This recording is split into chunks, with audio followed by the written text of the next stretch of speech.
แล้วเชียวงั้นลุงจะจำไว้เลยข่าวไม่ชัวร์ลุงไม่แชร์ เพราะสุขภาพไม่ใช่เรื่องให้เสี่ยงกับข่าวปลอม รู้ทันไว้ก่อนปลอดภัยที่สุดนะคะ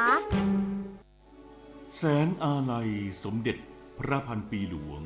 ไทยทั้งปวงหมองหม่นก่นร่ำให้พระผู้เสด็จสู่ฟ้าสวรรคาลัยแนบดวงใจตามพระบาททุกชาติภพ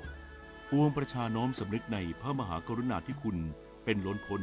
อันหาที่สุดมิได้ข้าพระพุทธเจ้าคณะผู้บริหารข้าราชการและเจ้าหน้าที่สถานีวิทยุกระจายเสียงแห่งประเทศไทยกรมประชาสัมพันธ์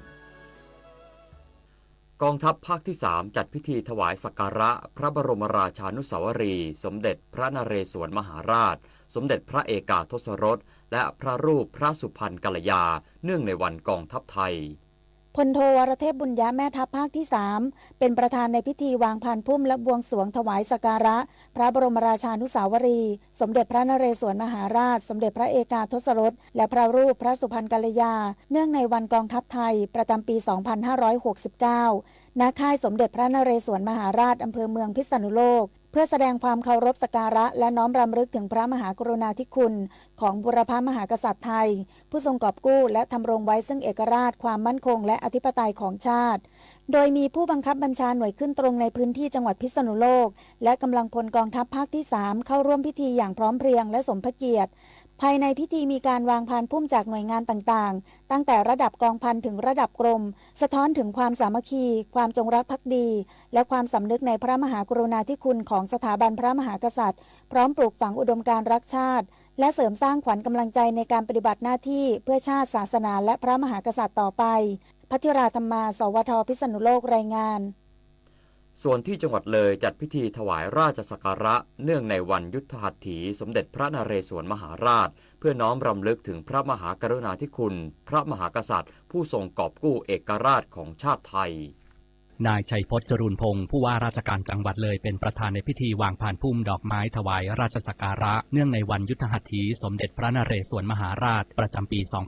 2569 ณ ศาลาประชาคมอำเภอเมืองเลยจังหวัดเลยซึ่งจังหวัดเลยจัดขึ้นเพื่อน้อมรำลึกถึงพระมหากรุณาธิคุณของสมเด็จพระนเรศวรมหาราชพระมหากษัตริย์ผู้ทรงกอบกู้เอกราชของชาติไทยและทรงสถาปนาความเข้มแข็งมั่นคงแก่ประเทศไทยมาในอดีตการอันนำมาซึ่งความสุขสงบและเกียรติภูมิของราชอาณาจักรมาจนถึงปัจจุบันโดยมีข้าราชการตุลาการศาลทหารตำรวจข้าราชการพลเรือนพนักงานรัฐวิสาหกิจผู้บริหารองค์กรปกครองส่วนท้องถิ่นตลอดจนประสบกนิกรชาวจังหวัดเลยทุกหมู่เหล่าเข้าร่วมพิธีอีกทั้งศูนย์อำนวยการจิตอาสาพระราชทานจังหวัดเลยยังได้ร่วมกับศูนย์อำนวยการจิตอาสาพระราชทานอำเภอเมืองเลยจัดกิจกรรมจิตอาสาพัฒนาเนื่องในโอกาสวันสำคัญดังกล่าวโดยร่วมกันทำความสะอาดและปรับปรุงภูมิทัศน์บริเวณวัดถ้ำผาปูตำบลนาอ้ออำเภอเมืองเลยทั้งนี้สมเด็จพระนเรศวรมหาราชทรงกระทำยุทธหัตถีณอนุสรณ์ดอนเจดีจังหวัดสุพรรณบุรีเป็นครั้งสำคัญทางประวัติศาสตร์ของชาติไทยจนกลายเป็นภาพลักษณ์ของความกล้าหาญเด็ดเดี่ยวของชาวไทย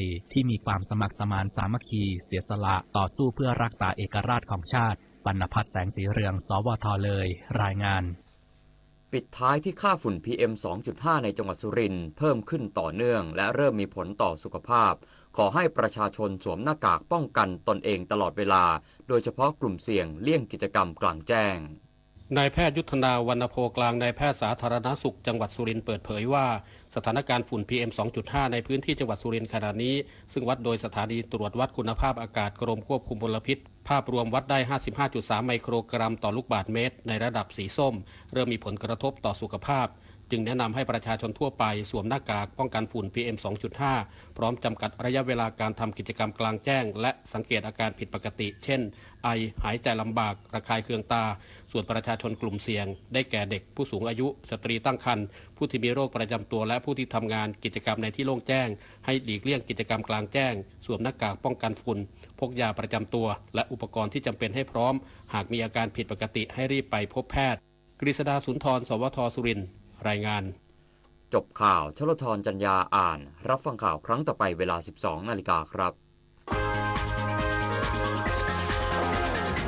ติดตามข่าวที่นำเสนอไปแล้วได้ที่ www.thainews.prd.go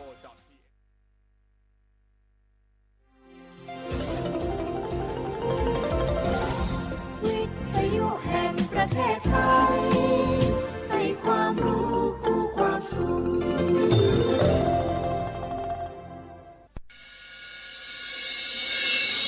สถานีวิทยุกระจายเสียงแห่งประเทศไทยจังหวัดเชียงใหม่ AM 1476 กิโลเฮิรตซ์สถานีวิทยุภาคภาษาชาติพันธุ์แห่งเดียวในประเทศไทยที่มีความทันสมัยเชื่อถือได้สร้างอัตลักษณ์กลุ่มชาติพันธุ์สู่สากล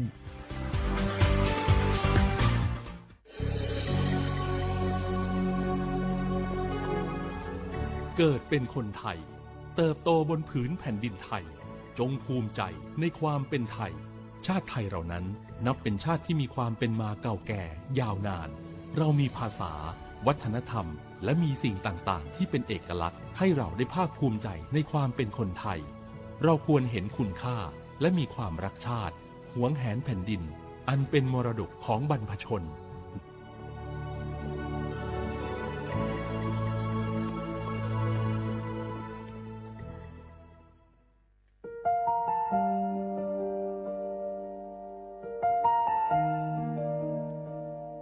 ขอน้อมเกล้าถวายอาลัย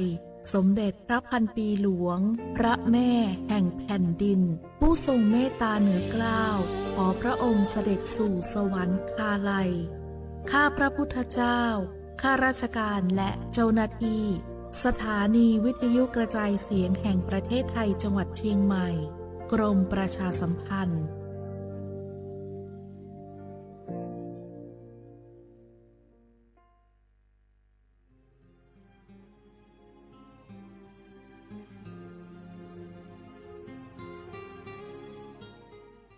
This is a moment of profound grief for the Kingdom of Thailand. We,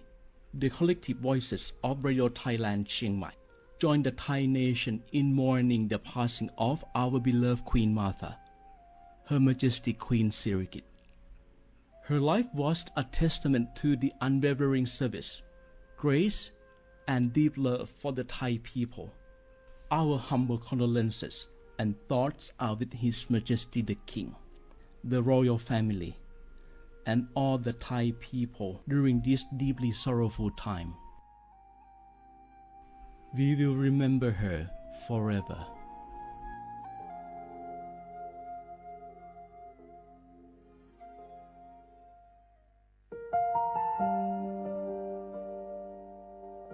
Nga hu la hu ya cho che thoka Thai mi gwe jomo o ilo asa le kai pe vi thapato nga hu nima lu ja vi yo nga hu mi ve o ilo le mi jomo vi o palo ge lo muno ma kholo ko i pe vi yo nga hu te ga le le ka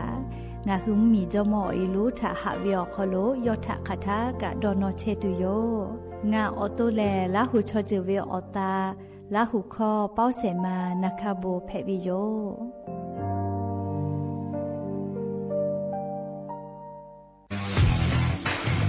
รัฐบาลไทยประกาศสงครามสแกมเมอร์รัฐบาลจึงได้ประกาศสงครามกับสแกมเมอร์ในฐานะที่สแกมเมอร์เป็นวาระแห่งชาติและในวันนี้ผมก็ได้ใช้โอกาสนี้มารายงานความคืบหน้าและเน้นย้ำถึงสิ่งที่เราต้องร่วมกันทำต่อไปรัฐบาลได้จัดตั้งคณะกรรมการอำนวยการป้องกันและปราบปรามอาชญากรรมทางเทคโนโลยีขึ้นมาโดยมีผมเป็นประธานด้วยตนเองเพื่อให้ทุกหน่วยงานทำงานไปในทิศทางเดียวกันเราได้มีการลงนามบันทึกความเข้าใจระหว่าง 15 หน่วยงานหลักทั้งภาครัฐและภาคเอกชนตลอดจนสถาบันการเงินเพื่ออุดช่องโหว่ทางการเงินและตัดเส้นทางเงินของขบวนการอาชญากรรมเหล่านี้ให้สิ้นซากรวมพลังคนไทยต้านภัยสแกมเมอร์นายอนุทินชาญวีรกูลนายกรัฐมนตรี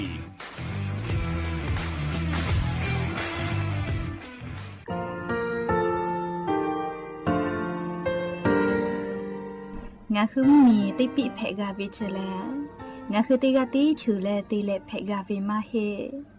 ยาค่างาคือชอยาออตุคโลกาติเชวิออเคอคาติผาคาชูโยอาชูโยวิโยกาคาเดติเลอติเกกาพุติลาวิทาปาโตงาคือชอยาอาสติกาวิโยงาคือออตุคโลออเคอคากาติเชวิเวอีเวมาโกติยาเลเลทอกาอายีเวคาชเวเพวิโยอ อละกัวงาคืออตุคอลูอคืออคากาติยายามาเตียลาบิลโกงาคือชอยาทอกาอาสติมากาบิคาชูงาคือมีติปิเพกาบิเจแลงาคือติมูติสติเพเลอติกาลีลีอาชุยอเวอเวปุตาเวกันติภาคาเสติเกคาเดกากาติเชวิทัปาตองาคือมีติปิชกิเพลากาบิโยเชแลงาคือเทจอมคุคางาคือมียาถาตอกคอปิลาตาเวปุลาเวติชเสนีเสหปามัชหปานิหิงาติชออกขอทามัววิทยาลัยวิชาการศึกษาประสามิตรโกเวออกโลจากเกรทาไทจอมคุโฮคางาคือมียาถาปิยาลาตาเวตอกคอติพายโย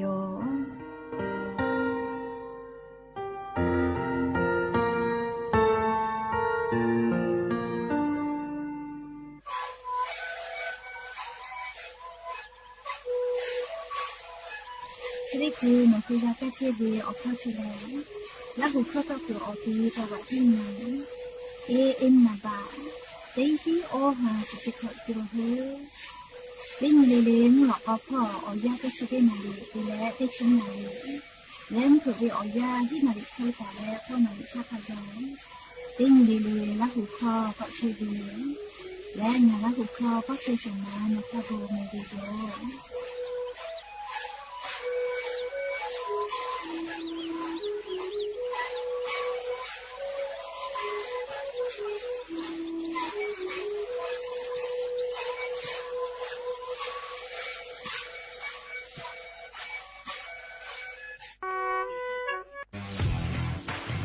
รัฐบาลไทยประกาศสงครามสแกมเมอร์รัฐบาลจึงได้ประกาศสงครามกับสแกมเมอร์ในฐานะที่สแกมเมอร์เป็นวาระแห่งชาติและในวันนี้ผมก็ได้ใช้โอกาสนี้มารายงานความคืบหน้าและเน้นย้ำถึงสิ่งที่เราต้องร่วมกันทำต่อไป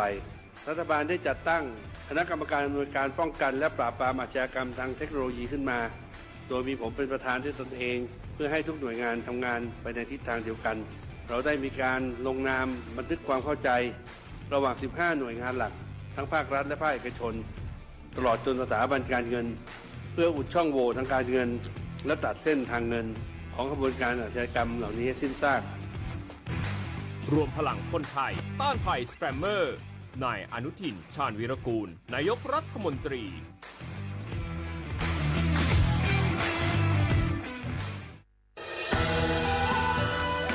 จากศาลากลางจังหวัดน่านหลังเก่าพัฒนาสู่การเป็นศูนย์การเรียนรู้นันทศิษย์ป่าคารโดยมูลนิธิรักป่าน่านนับเป็นพระมหากรุณาธิคุณที่สมเด็จพระนิธิถาธิราชเจ้ากรมสมเด็จพระเทพรัตนราชสุดาสยามบรมราชกุมารีได้พระราชทานนามนันทศิษย์ป่าคารอันหมายถึงอาคารแห่งความรู้ทุกแขนงของจังหวัดน่าน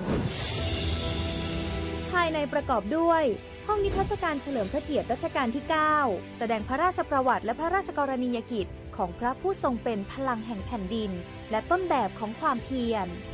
รถพระที่นั่งอนุสรณ์แห่งการเสด็จเยี่ยมราษฎรในถิ่นทุรกันดารทั่วทุกภูมิภาคของไทยพิพิธภัณฑ์ศาลากลางจังหวัดน่านความทรงจำของอาคารหลังเก่าและการอนุรักษ์สิ่งสำคัญของเมืองน่านเทคโนโลยีกับมนุษย์จุดประกายความคิดสร้างสรรค์สู่การสร้างนวัตกรรมในอนาคตน่านซิมูเลชันแนวทางจัดการขยะที่ยั่งยืนเพื่อตระหนักถึงผลกระทบต่อสังคมเศรษฐกิจและสิ่งแวดล้อมห้องสมบัติน่านย้อนรอยสู่อดีตและความรุ่งเรืองของนครน่านผ่านเงินตราเครื่องเงินและผ้าทองเปิดให้เข้าชมฟรีไม่มีค่าใช้จ่ายตั้งแต่เวลา 9 นาฬิกาถึง 17 นาฬิกาหยุดทุกวันจันทร์และวันนักขัตฤกษ์มาร่วมอนุรักษ์สืบสานสร้างสรรค์ศิลปะวัฒนธรรมและวิทยาศาสตร์ของเมืองน่านคุณค่าที่น่าภาคภูมิใจ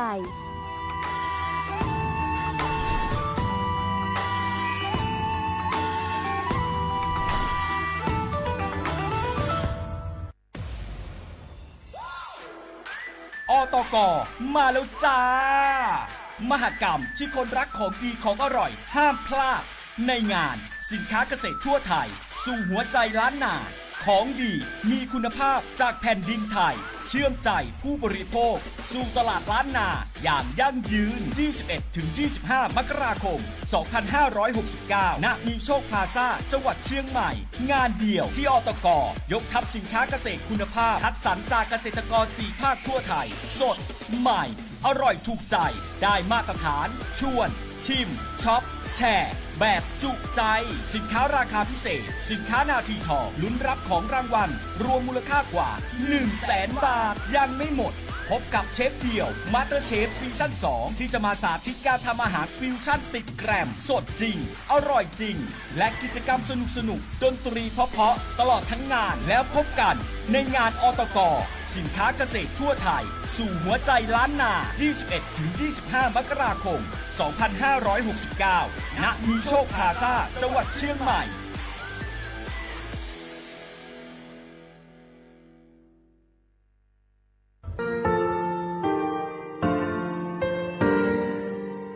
งาคือมีติปิเพกาวิเชแลงาคือติกาติฉือแลติเลเพกาวิมาเฮยาค่างาคือชอยาออตุคโลกาติเชวิออคือคาติผาคาชูโยอาชูโยวิโยกาคาเดติเลอติเกกาพุติลาวิทปาตองาคือชอยาอาสติกาวิโยงาคือออตุคโลออคือคากาติเชวิอือเวอีเวมาโกติยาเลเลทอกาอายีอือเวคาชเวเพวิโยอลากัวงาคือออตุคโลออคือคากาติยายามาเตียลาวิโลโกงาคือชอยาทอกาอาสติมากาวิคาชูงาคือมีติปิเพกาวิเจแลงาคือติมูติฉติเพเลอติกาลิลีอาชูโยเวอวูปุตาเวกันติภาคาเสติเกคาเดกากาติเชวิทัปาตองาคือมีติปิฉกิเพลากาวิโยเชแลงาคือเทโจโมโคคางาคือมียาถาตอกคอปิลาตาเวปุราเวติเชเสนีเสหปามัชหปานิงาติเชออกขอบทามัววิทยาลัยวิชาการศึกษาประสานมิตรโกเวออคโลจากเกรทาไทโจโมคุโฮคางาคือมียาถาปิยาลาตาวิตอกคติพายโย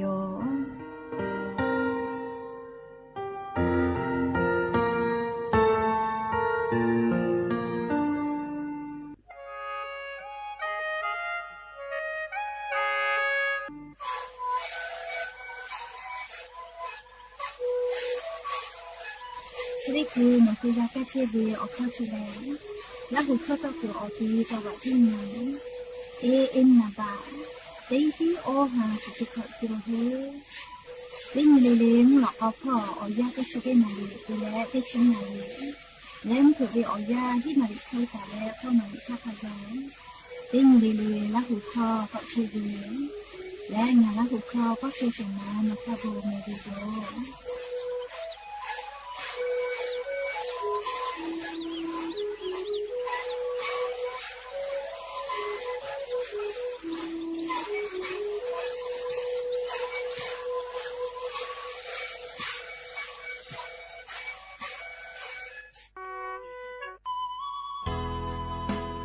สิทธิ์บัตรทอโคโลเย็ดแผลวิชอติพาและงาคือสิทธิ์บัตรทอโคโลเย็ดแผลมาเย็ดแผลวิออเจติพาอาชุยอตุยอชาญีเตญิกาวิโย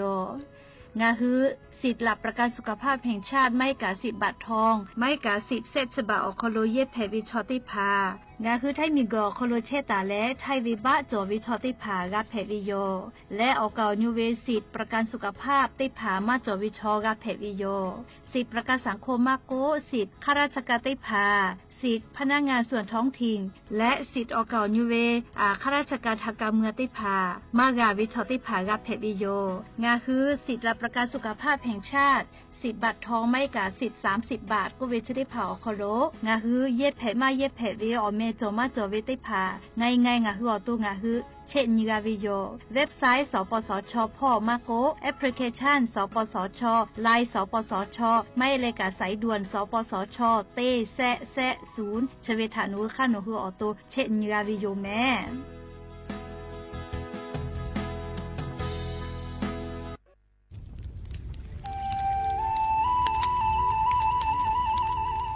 จีมือดูแลมุขอซาข้าวฝุ่น PM 2.5 จะได้ผ่าหลักคือออกคาลูแลอากาศจืดสภาหอบผ่าถ้าขยะได้ผ่าและมือคือว่าคืออเตียคโลอามีได้ผ่าทุกคือเวทปาตอจะได้ผ่าแรงคือเชซาจอซาพ่อเวทอมือติลูกไกเวกวยติลาเวอานายโยเจอเวแม่สือแพเวซากว่าจะพอจ้าดาเวอานาจะได้ผ่าแพกไกปื้อวิโยปาฮาจะได้ผ่าแลยะนี่งาคือติแกกูไกกาตุโยติจือเลอามิตาตุติมีแฮคโลติมีแฮเมทาเมฟุปีมีคือแพปีกอดะเกดาเวมหอซาจะได้ผ่าแลงาคือติแกปอดาเลนิหาซาวิโลโกงาคือเกโลแพกาตุโยโนคือชาฮัดแล้วโทรเชเวสำนักงานประชาสัมพันธ์ที่3กรมประชาสัมพันธ์โอโมแพวิโยคณะรัฐมนตรีมติจอตาเวคาสนิชกอนิติชหาปานิหิงาหาขอจิสขอวิอยาวคโลมติจอเลจิชิตาเวคาสงาหุมมียาบะติเวพ่อปะหาจอเชเวงาคือไทมิโกขอเชอวิชอติภาทะ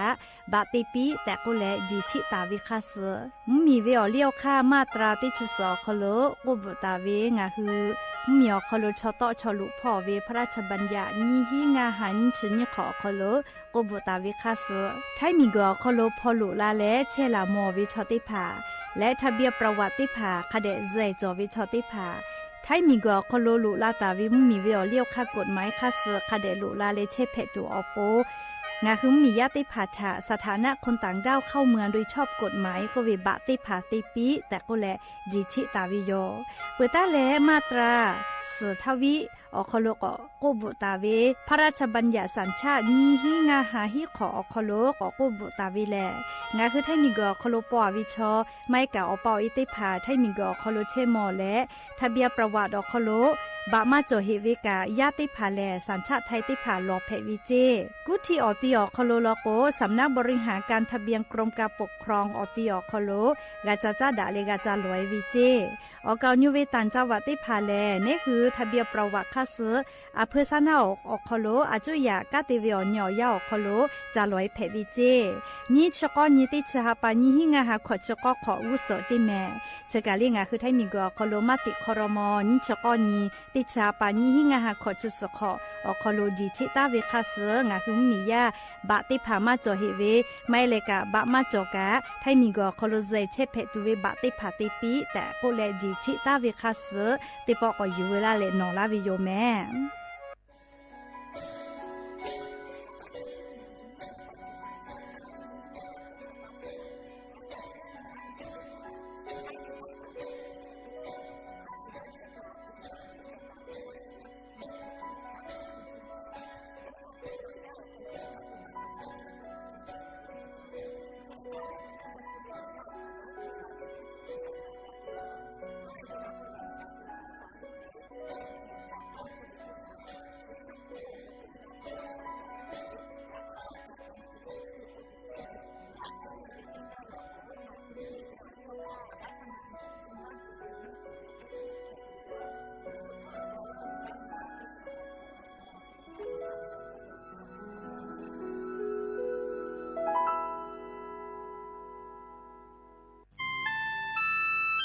งาคือจังหวัดจิ้งใหม่ออกข้อต่อกือติออกคโลโฆษณาติผาคือกาเวลโกจ้าดาลาเพวิโยอลโกงาคือจิ้งใหม่ออกคโลเวสถานีวิทยุกระจายเสียงแห่งประเทศไทยจังหวัดจิ้งใหม่แลออกข้อต่อเวสายาติผาสู่ไกเวกาวูจ้านคือและโฆษณาติผาคือกาเวลโกจ้าดาคือโทรศัพท์นำบะแม่0 5 แซนี่สือขอ0ขอฮีไม่เฮเลกะ0ก้อนี่อ้อขอฮีงาสือก้อโทรศัพท์นบะชเวทะจ้าดะและโฆษณาติภากุลาเพวิโย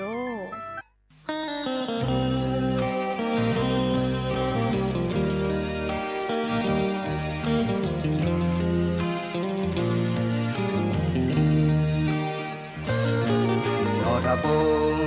เปโปมีกโปโอโนเวยามีดามาดอญญาเตจวยกลีจอหาโมเตเลมอฟะเมจอปาเปโตยาปีโนโตกางา ta po po po on về cho ha ta ta đó nhớ để cho giá các tê lệ mô xuôi tí mẹ a cha lệ ta pa ga no cha mẹ gu su cho ya mẹ gu su kha yu ta bơ về thế lê u pu pa pu su mi po loi kha ga ha về để chư ta lu su da ma da cho ca no về yu chư cho ngà về lo để cơ tế trái ti phải bơ về thế lê mà xuân để chơi ha đa lê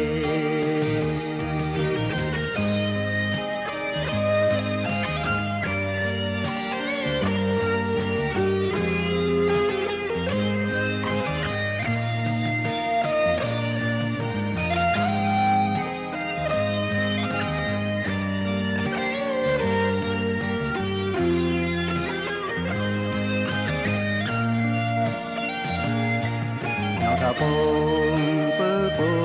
mi gơ po ono bay ya mi ta ma đó nhớ để chơi quý cho ha mồ tê lê mồ xưa mẹ cho pa tê cho ya pi nó cho cả na cha po pơ po ono về cho ha ta ta đó nhớ mẹ cho giá các tê lệ mô xuôi tí mẹ a cha lệ ta ca ga no người cha mẹ ngư sư cho giá mẹ ngư sư ca yu ta bơ về thế lê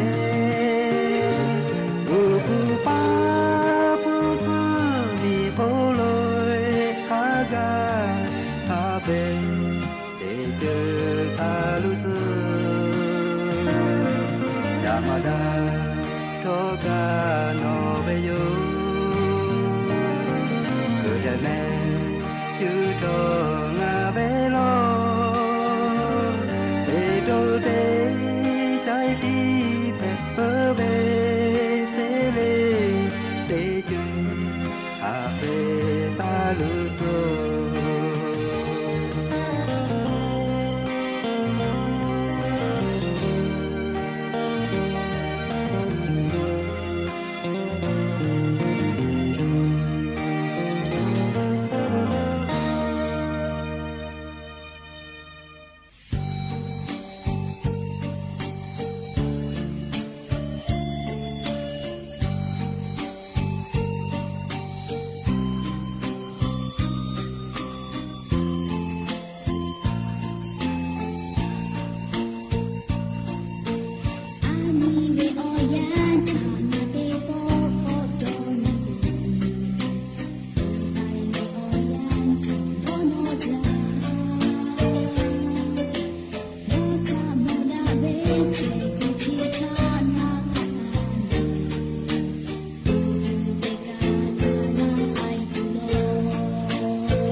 อบดาจาวิโย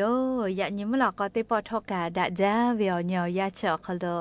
งาคือติปอกกามีลาเลอชป้าอุปโรเชตาวิอวิโอเนียราหุยาติผักเกอไรกาอบดาจาคโลกาพูกามอดาเลอข้อกากอกาดักอิเชวิทัปตออรอเปติกาเลเลถาตาอุยอยาวิโอคโลละเซจาเลไรกาอบดาจาคโลหะอยู่ลาวิโยแมหาวิโอนี่ราหุยาขับพ่อเชพโรเชตาวิคักเพเชเลเตกาลิลิกาจ้าแม่ดอแม่ซุแม่กาแม่ฮาเลดอซาเทโอเลนาจุริจเวียากาเนหึมเมียคอโลแลมุกะเวียาปุลาพ่อเชอวิโยแม่เลียวจอยาคาสปีปาเวียจือถาเนหือปีปากะกิจอโปเตกาลิลิกาจ้าวิดอวิเชวิจอวิพ่อกาอายีอยู่แลอาชุยอตัวยอยากาทะกะเดนหาซาดักอิสิแม่และยันนี่แหละสิ่งนี้ก็กมีลาเปเตฮับปะจันวริฮับปะขโลยันนี่ติชิฮินี่ลอนี่และจะขอนี่หินชขอขอหาวิวนี่ละหุยาติพาวเตนี่เลมลอกวิวยาติชุดเตนาลิตาและสาวมลอกเตชุดนาลิทักขะไกเตนี่เลงะหุลาหุคอไรเก่าบุดาเจ้าขโลตอกไอเชวิโยวิทยุเรดิโอ AM ติฮิโอฮาสจิคอกิโลเฮิร์ตเตไลพองาฮืราหูคอไรกาอบุดาจาตอกไปเชวิโยแม่ปืตาเลกานิพอติพอ Facebook Fanpage สวทเชียงใหม่ AM 1476พอกะไลฟ์สดติดต่อไปเชวิโยอวิอนีราหูยาติผาติแกราหูคอพอนาแล้วในคือราหูชอจิตาโอกาปิดาไอแพวิโยแล้วยันยิมหลอกกวิอยาคอโรทอกะยูเวลาตาวิอบุจอวิอเจติผาไลรอยูเวลาตาวิโยอคือปืตาแล้วอเลมือทักไกติแกไรเก่าบุดาเจ้าคอโลเชตาและโอกาปิดาไอแพวิโยแม่และยันยิมหลอกกวิอยาและจะได้สอคอโลสุนีแพวิโยเตสเลสุนีวิอยาและเยกาวิอนีแต่ก็แลแต่ตาวิโยแม่จะดับปตอยันยิงะคือวิอนีราหุยาติพาทกาในคือวิเยกาถาติกาเลติกาอายีกาติดาปิเชลลาเยกาคอโลจอดาหอดาปื้อวิเลมุนอมาโคโลเชตาวิคาชุโยเจยาคาเยกาขอมาจอมาหอดาปื้อวิลโกมูนาหุคอโลเชตาวิคาชุโยจิแม่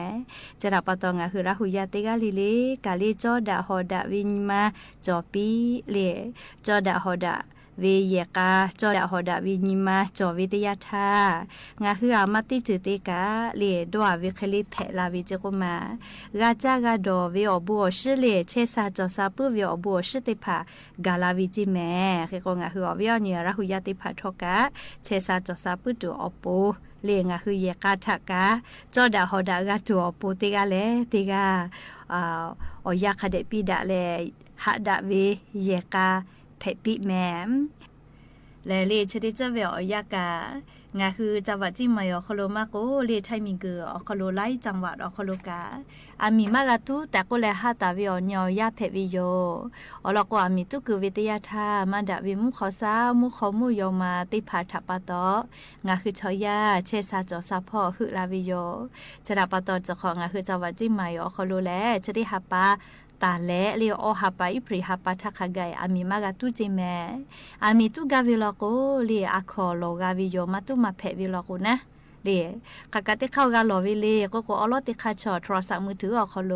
แอปพลิเคชันไฟดีก็เวดาวโหลดเวลาและเลียโทรศัพท์มือถืออคอโลติดตั้งและโนคืออะคอโลเพวิโยอามีมาตุเฮทาเซนิวุสออะคอกาโลวิเจเลียใครเตและโนคือเชตาเวเลียอบต.เทศบาลมาโกคาเซกานาเกี่ยวกับหลอเพวิเจเลชกามาตุมาเพทือติวิติแขนะก็จะแลลิคอก็นาสาลีลิคอจะได้ปลแลอาสาจานะชื่อจิแม่มาดาวิมุขอซามุขมุยอมาลีซาหัวคือมาลโกอาสามาจุลาวิโยเลชดาปตองะคืออาสาจานะชื่อดาวิกาตัวโปกดาวิมุขอเอติภาซากาวตุลวิโยจาเลลิคออาสาจานะชื่อกวิทาออดายิละกาวิทาลิงะคือติแกนาสิแม่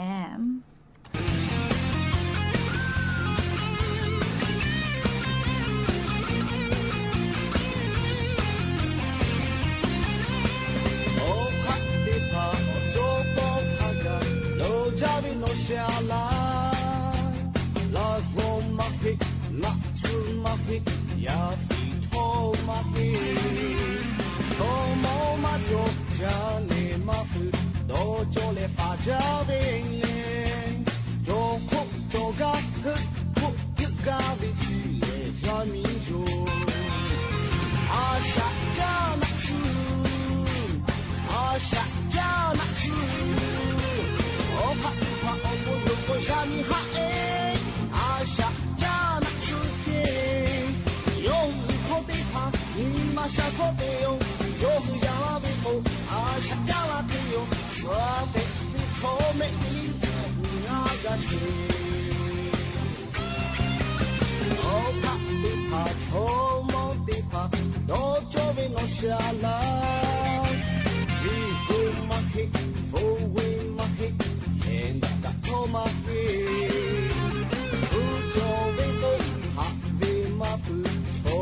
Jana saja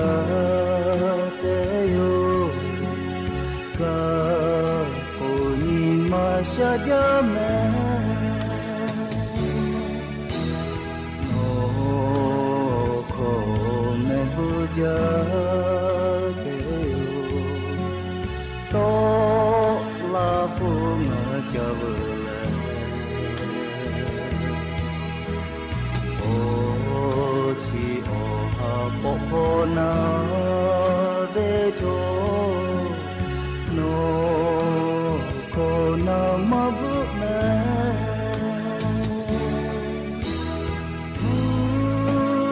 kasulo ave oko no to shemata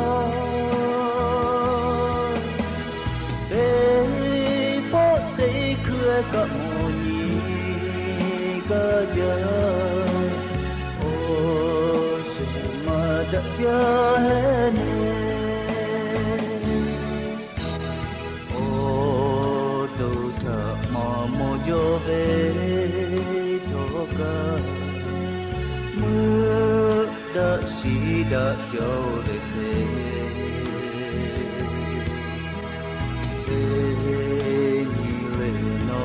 Koba pole na aku cadayo mu khasulo ave oko no to shemata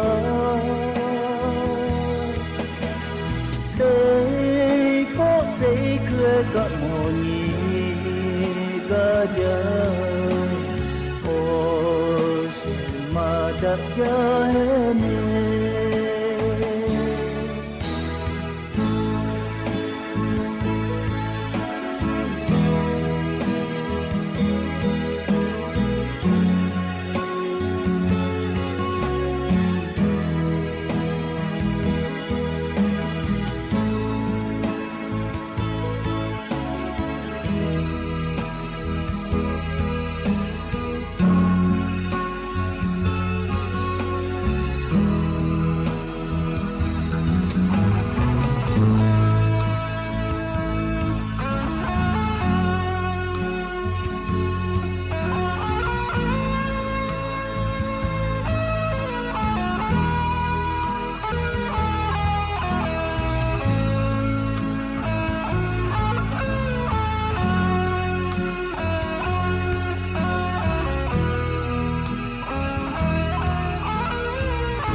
Athma patole o ka te chu apo che amo ko ga thiana gu ne vile ko chaka apo te ma cho yu me ashitha tun tu sha khape po da le choya tha te cha te to wi chi te ko choya wi ka a hen long phe le te pu o cha wi cho cha kha ko kholo pu chi cha patole tonu tu sha khape po da le choya te cha te to ka cha ma lu chi ke patole tin khe ga le tonu tu sha khape pho da le o ka ha no wi sha ge cha nai pu chi choya chi tin ni o she pu cha wi chi khai te le na tin ni she pu cha ko te pu wi cho ke ko kholo cha yo nga hu cha mi cha ma lu ke te le choya chi o kha mai cha chu chi no wi sha cha na ni te กูเลยโอกานู้วิชากิจันในปูจีทีเดียวโอกาชื่อแกเลยนู้วิชากิจันในวิชากูธรรมจารีกูปีโอกากูเวลอาลูงาฮิตุนตุชาขับปูปอดาเลชอยาฮูมากาติจ่าติตอมากาติปูอเจ้าช่วยจากข้าก็ขอเราเจ้าก็มาชอยาชีแล้วพอตอนชอยาชีอตินขันญี่ปุ่นเจ้าโจเลยนะชินนเดียวจันนาลาเวกูปีจีทีเดียววิชากูปีคิดตัวโตเกะกูชอยาหาเชนี่ไทยติปูจ้ากูปีงากูเรากูปีเชนี่ไทยติปูติจ่าปีแค่กูเลยปุยลูแค่กูเลยขอลาวิจีเดี๋ยวอยากก็ต่อขอลาวิเชนี่ติปูเชนี่ติปูเชนี่ติปูกูขอลาแล้วเมื่อชักเมื่อชักเชื่ออยากก็หือจะแล้วอาโปติปูหมดจี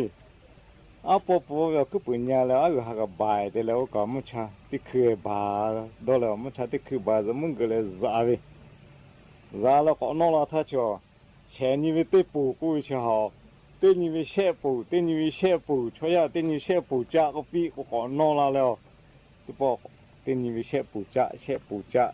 กูเลยเคยก็เตะขอลาวิจีเดี๋ยวแล้วเอาหมูเกกาลาท่า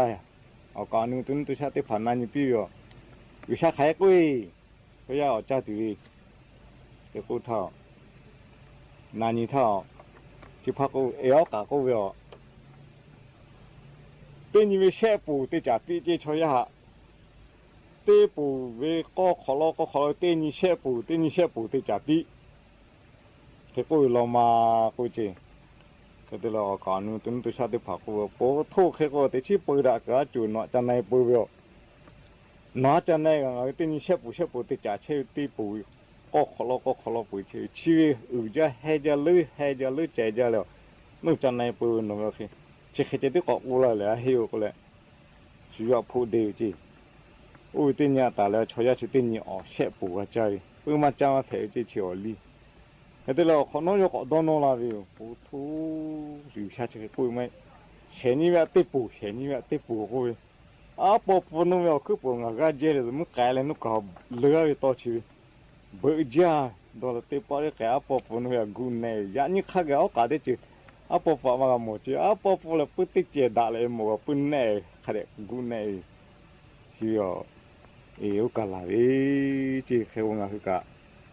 ต่อจือต่อปากก็เลยจบฟื้นเลยชื่อต่อจือชอบปาต่อจือวิวนี่ชาลาชามันอาชื่อต่อจือกะขดชาติตาเลยขดต่อจอยต่อจือต่อปากก็ชูเตจีโนเตจีชูเตคอโนเตคอก็โอเคเอาไปตัวอย่างนี้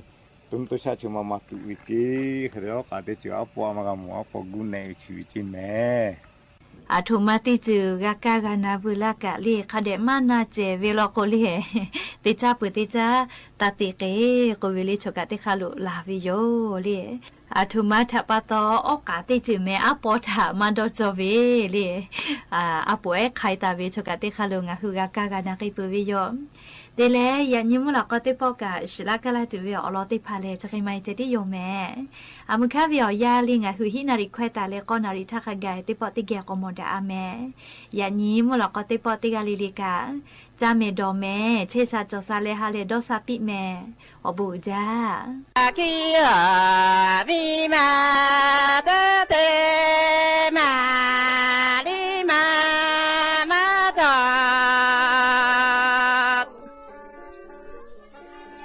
ก็เธอด่าอีเดมาด่า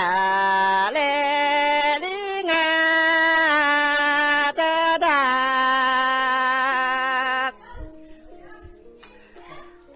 อาหาด่าก็จะมากีดิฮา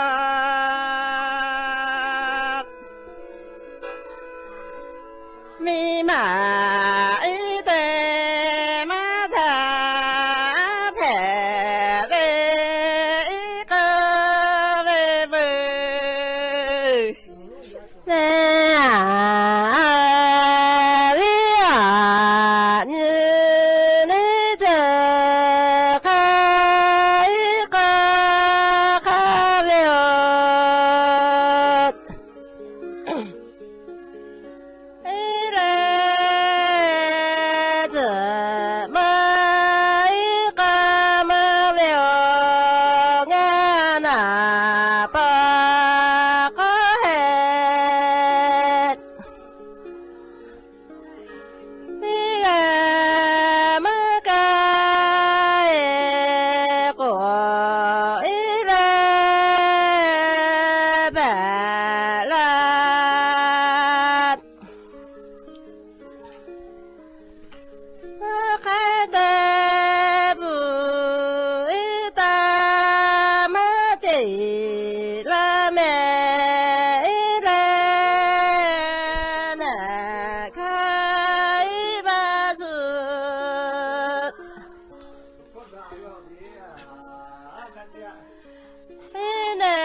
ขอบคุณ ขอโทษ ขอบคุณ ขอโทษ ขอบคุณ ขอโทษคำที่ต้องจำให้ขึ้นใจ